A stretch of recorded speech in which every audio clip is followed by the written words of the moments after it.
Hey everyone, how's it going? AZREN here. Hope you guys are doing well. In this video here, I want to talk about motivation and language learning. I have a lot of different thoughts on this topic, so let's jump right in. Now, first and foremost, I think a lot of people struggle to find motivation to study a language because they don't really know why they're doing it. Or rather, they used to know, but they don't really know anymore. They've forgotten what the reason was. You know, for example, maybe you wanted to learn Spanish because you saw some video, some dude speaking Spanish really well, and you're like, wow, that's so cool. I wish I could do that.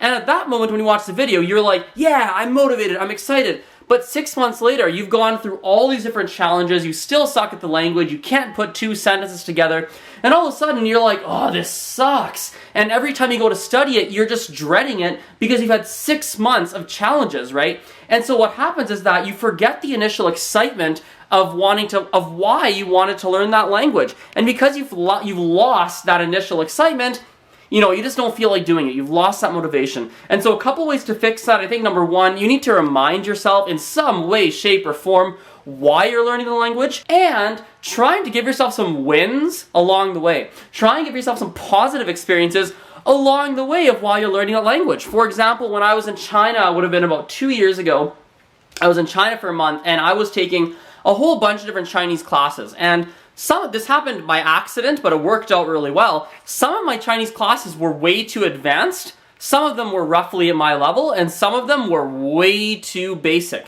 And what I found was when I was in the very basic classes, it was really, really great because I was like, oh yeah, I'm so good, I'm way better than everyone here, this is easy, yeah, rock and roll, this is awesome. But when I was in the advanced classes, I felt like I was getting my face kicked in. It was like, oh my god, I suck. Everyone is so amazing and I'm the absolute worst in this entire friggin' class. Like, what is going on? And it was really interesting going from the contrast, right? Going from the really advanced class where I felt awful, going to the beginner class where I felt amazing. I think that contrast really helped me because the very advanced classes would push me to no end and push me to improve.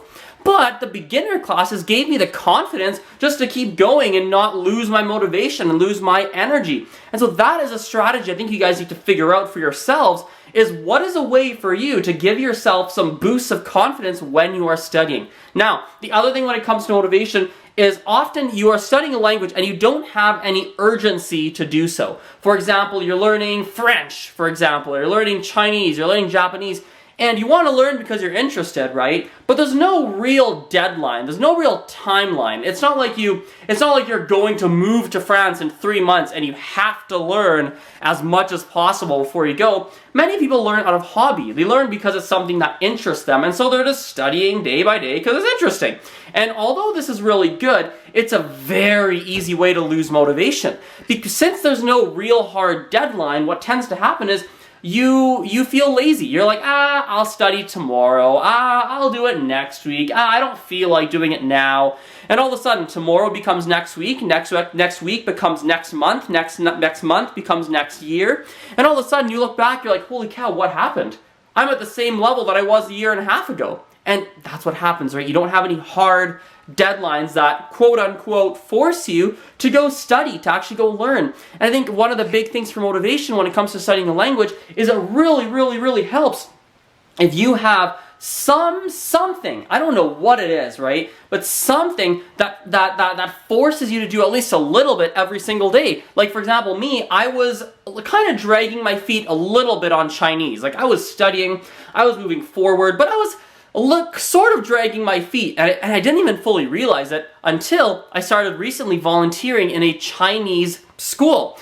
And what happened was I landed this Chinese volunteering gig, and I was like, I think 5 days away from the first day of volunteering, and I was like, oh my god, I'm volunteering in 5 days. Holy moly, I need to hurry up and do some practice and make sure I don't sound like a complete idiot when I go. And what happened? The same day I landed the gig, or rather the next day actually, the next day after landing that gig, I went and immediately started to book myself some Chinese lessons because, like, I need to refresh my brain on Chinese a little bit because I haven't been working hard enough. So that deadline, that Chinese volunteering it was a Wednesday, I remember, or I think it was Wednesday or Thursday. On that Wednesday or Thursday was a huge motivator for me to go, holy crap, I need to go study. And all of a sudden, it just got me way back on track. And now today, I've downloaded all these Chinese songs onto my phone. I was reading into all the lyrics, and I've been doing way more studying than I have been in a long time. So that is a major thing. And the other thing, I want to change topics slightly, or rather flip the coin slightly. I think for motivation, you have to understand that it ebbs and flows. It ebbs and flows. Sometimes you're very motivated, and sometimes you're just not. It's how the human animal operates. It's just normal. Very few people, are extremely motivated all the time. Like, it's rare. And because of that, I think one of the big things you need to keep in mind is when you're feeling motivated, you need to go hard. You need to push hard and take advantage of the energy you have. And when you're not feeling motivated for whatever reason, you need to be very mindful to rest, right? To rest. And most importantly, do not beat yourself up. Because the more you beat yourself up when you are not feeling motivated, what tends to happen is it's going to take a longer time for you to transition back into being motivated again. And so that is a massive balance you have to do. When you're motivated, go hard. When you're demotivated, do not be hard on yourself. Ooh, that's an interesting quote. That's interesting. I like that. Anyway, any other thoughts I have? Nope, I think we'll leave it there. Thanks so much for watching, and I will talk to you guys later. Bye.